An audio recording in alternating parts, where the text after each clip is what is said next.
본평을 오늘 준비할 시간이 있었습니까? 저 뭐 집회 촬영하고 오늘 또 서울역에서 남대문 거쳐가지고 시청 앞까지 갔다가 네. 시청에서 또 민노총 집회하는 거를 안에 들어가서 또 촬영을 하고 했습니다. 근데 이 민노총들 그 집회를 하는 거 보니까 예. 그 경제 위기와 민생 파탄의 그 4대 주범 중에서 예. 첫 번째로 이명박근혜라고 이렇게 주장을 하고 있었고요.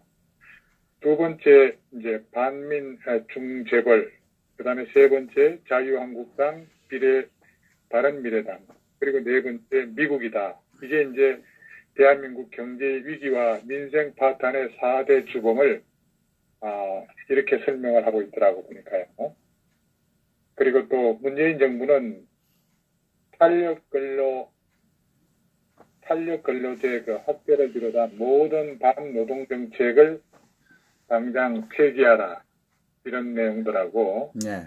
개혁정부의 무능과 수구 세력의 개변에 대해서 이 연설을 만들어놓고, 그 다음에 연금망동하다가는 치명타를 입게 된다, 뭐 이런 연사의 또 설명이 있고, 머지않아 제2의 촛불항쟁 타오른다 라는 또 구호를 외치기도 했습니다. 뿐만 아니라 노동학법 철폐, 그 다음에 노조할 권리를 정치하자라는 구호도 등장했고, 또 전태일 열사 정신으로 불함 없이 투쟁해야 된다는 그런 구호도 봤습니다.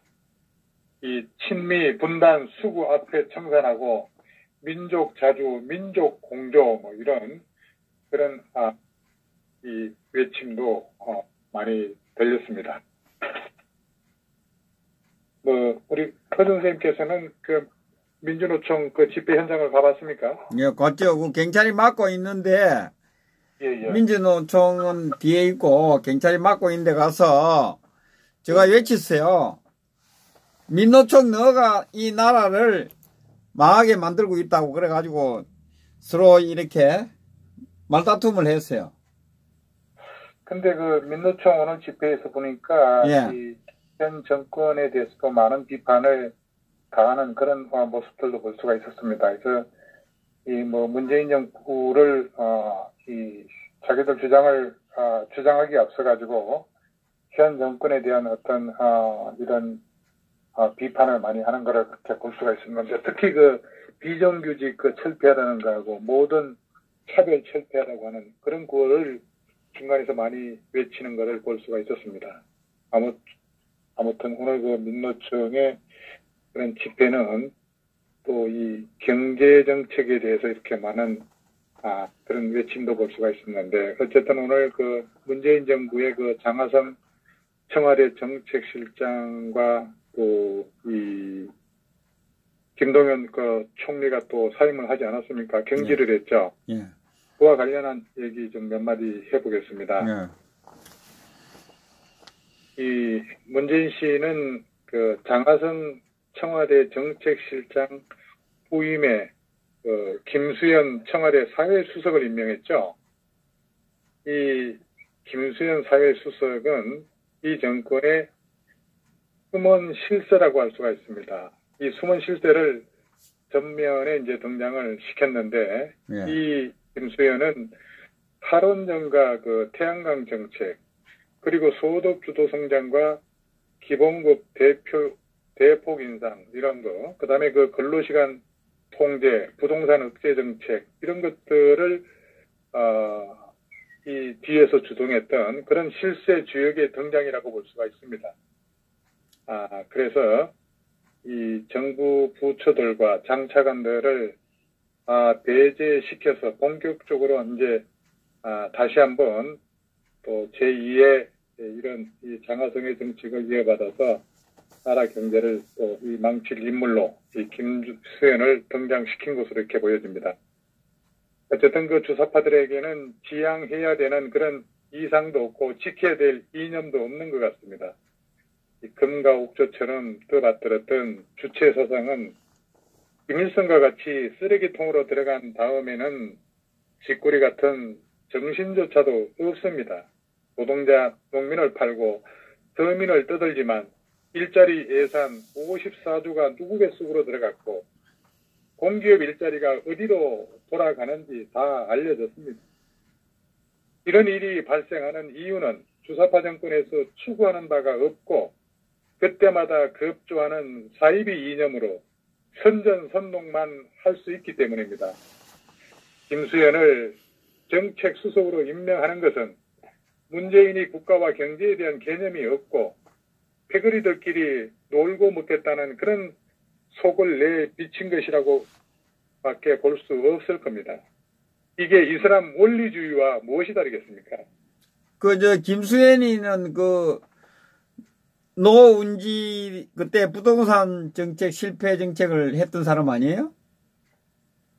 물론이죠. 이 김수현은 이 문재인이 노무현 정부하고 같이 청와대에 근무했을 때부터 호흡을 맞췄고, 그리고 2012년하고 2017년 대선 캠프에서 정책을 입안했던 그런 인물이고, 그리고 현 정부 들어와서는 탈원전, 부동산, 소득 주도 성장 이런 논란이 됐던 정책을 사실상 뒤에서 진두지휘했던 그런 주역이 아닐까 이렇게 생각이 됩니다. 이미 그렇게 알려져 있는 거죠.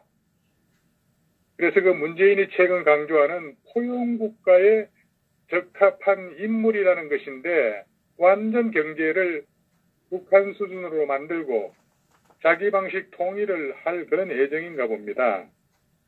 이 문재인 씨는 딱 밥통 수준밖에 안 된다고 보여집니다. 이 가치 성장, 얼핏 들으면 좋은 말로 들리지만은 이 사람 사는 게 일률적으로 똑같이 어떻게 성장합니까? 키도 다 다른데 이끌어주는 사람도 없고 밀어주는 사람도 있는 것이 사람 사는 재미 아니겠습니까? 예. 그런데 이 문재인 씨 말은 시장 경제 포기하고 공산주의 하자는 그런 말밖에 안 되는 것입니다. 과거에 안철수 대선 캠프 출신이었던 장하성 이 정책실장과 달리 이 김수현은 원조 친문이기 때문에 이 문재인의 철학을 구현할 수 있다고 그렇게 문재인 씨가 보는 것 같습니다. 이 김수현이 관여했던 탈원전, 부동산, 그리고 소득 주도 성장 이런 모든 정책이 실패로 기결됐고 그럼에도 불구하고 김수현을 선택한 것은 이 청와대가 초록은 동색이라는 그런 전형적 코드 인사를 단행한 거고 제가 논평을 통해서도 여러 번 강조했지만은 사회주의 경제 체제의 변화를 위해서 일방 통행을 강행하겠다는 의도를 우리 국민들이 간파해야 할 것입니다. 이 김수현은 노무현 정부 때 부동산을 잡겠다는 명분으로 종합부동산세 도입에 종부세 역할을 했고, 네.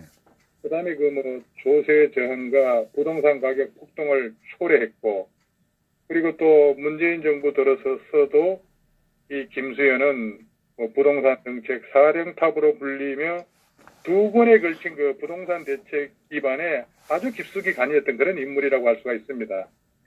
그러나 결과적으로 수도권 집값 폭등으로 이어진 거고, 김수현이 보유한 경기도의 가천 이 주공아파트의 재건축 아파트죠. 전용 면적 82평이니까 그게 작년에 언뜻 보기에 금액이 거의 한 10억 정도, 9억 9천만 원 그렇게 갔었던 가천 주공 6단지가 지금 14억 이상이 지금 된다고 합니다.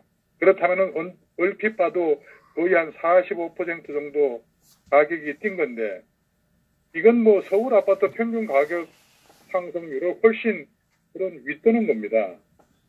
서울도 아닌 그런 가천에 이렇게 오래된 주공 아파트, 이건 소위 국민주택이지 않습니까? 24평이니까.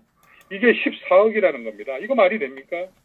어떻게 국민주택 24평짜리가, 그것도 오래된 주공 아파트가 14억이 된다는 게 이게 말이 안 되는 거죠. 그래서 이 서민이 살겠습니까? 산술 계산으로는 아끼고 아껴서 대충 100만 원씩 저금하는 부부라면은 100년 이상 걸려야 이런 오래된 아파트 하나 정도 장만할 겁니다. 이게 말이 되느냐 이겁니다. 그러나 이게 또 현실입니다. 그런데도 강남, 과천, 분당 같은 일부 지역은 더 올라가야 한다고 요란 떨고 있으니 왜 소위 서민이 한다고 하는 자들이 강남 아니면 과천, 분당 등에만 살고 있는 거죠? 이 국토부 장관 지금 누굽니까? 김현미 아닙니까? 이 김현미랑 이 김수현이 이 작자가 부동산 임대를 활성화하는 정책으로 투기꾼에게 퇴로를 열어주는 그런 가오를 범한 겁니다. 탈원전 정책도 당초 문재인이 대선 때 에너지 전환 정책에서 원전 중단이 부각되면서 원전 경쟁력 상실과 한전의 적자 급증 같은 그런 부작용이 커진 거고, 이 교육 정책도 대입 정책에 혼란을 가져와서 결국 김상곤이 이 교육부 장관의 그 경질로 이어졌던 겁니다. 국내외의 그런 경제 여건이 나빠지는 상황에서 경제를 모르는 이 김수현이 이를 헤쳐나갈 그런 국제적 안목과 역량이 없다는 것은 이미 알려진 사실임에도 불구하고 이놈의 문재인 씨 포용국가를 설계할 그런 포용국가를 설계하겠다는 그런 적임자임을 내세워가지고 이 김수현의 인사를 강행한 것으로 보여집니다. 이거는 사회주의 경제 체제에 가속을 불어넣겠다는 그런 의도가 아닐까 또 생각이 되는 거죠. 포용이라 이 편갈라서 포용하는 그런 가난주도 성장, 이것은 이제 그만해야 하지 않습니까? 그래봐야 한국 경제의 추락 속도만 더 높일 거고, 세금, 세폭, 용량만 더 커질 거고, 독선, 독재만 하늘 높은 줄 모르고 눈 부럽 뜰 거고, 물가만 치솟을 거고, 실업자 양산으로 전 국민 실업자가 될 거고, 중소 대기업, 소규모 자영업자 문 닫는 소리만 들리게 될 게 뻔합니다. 이런 게 모두 기후였으면 얼마나 좋은 일이겠습니까? 경제의 경자도 연관이 없고 정책이라고는 전부 실패한 자인데 이런 자를 또 임명하는 그런 정권이야말로 국민은, 국가는 안중에도 없다는 거죠. 야권은 이번 국정 예산에서 정말 철두철미하게 감사를 해서 잘못된 것은 국민들에게 알리고 철저히 삭감을 해야 됩니다. 이 방대한 예산이 북으로 새는 일이 없도록 해야 할 것이고요. 입동이 지나면 이제 경제도 추운 겨울이 시작되었습니다. 과연 금년 혹독한 겨울을 넘길 수 있을까요? 많은 국민들이 지금 불편하게 느끼고 또 다수 국민으로 하여금 절망을 느끼게 하는 정권은 다른 정권이 아닌 거죠. 집권자 눈에 국민이 불구의 팔을 가진 장애자로 보인다 해도 그것을 고치겠다고 팔을 비틀어 꺾어서야 되겠습니까? 지금의 형국은 국민은 정상인데 그런 국민의 되고 불구인 집권 세력이 국민을 자신들과 똑같은 그런 불구로 만들겠다고 칼을 들고 덤비는 그런 꼬라지 같습니다. 그러니 국민이 어이없어 하면 당연한 겁니다. 문재인이는 구석쟁이에서 눈 기어가며 끼리끼리 쏙닥거리는 그런 정치 그만하고 대명천지에 나와 온 국민에게 희망을 주는 그런 정치를 하라는 게 국민의 명령입니다. 김수현의 과거 이력을 보게 되면은 이자는 한 게 뭡니까? 도시공학 전공했다고 하죠. 그리고 사회 환경을 전공하고, 그리고 20대에는 판자촌 철거 반대 운동 이런 거 했습니다. 30대에는 뭡니까? 도시연구소에서 도시 민민을 연구한 아마추어 인물입니다. 이런 아마추어 인물이 이 나라의 경제 체질을 지금 바꾸겠다고 장하성이하고 교체를 한 겁니다. 하나같이 이런 아마추어 패거리들 가지고 이들의 실험이 끝날 때쯤 되면은 이 나라는 완전히 만신창이가 될 것이다. 저는 그렇게 생각하며 오늘 논평을 마치겠습니다. 감사합니다. 예, 수고하셨습니다.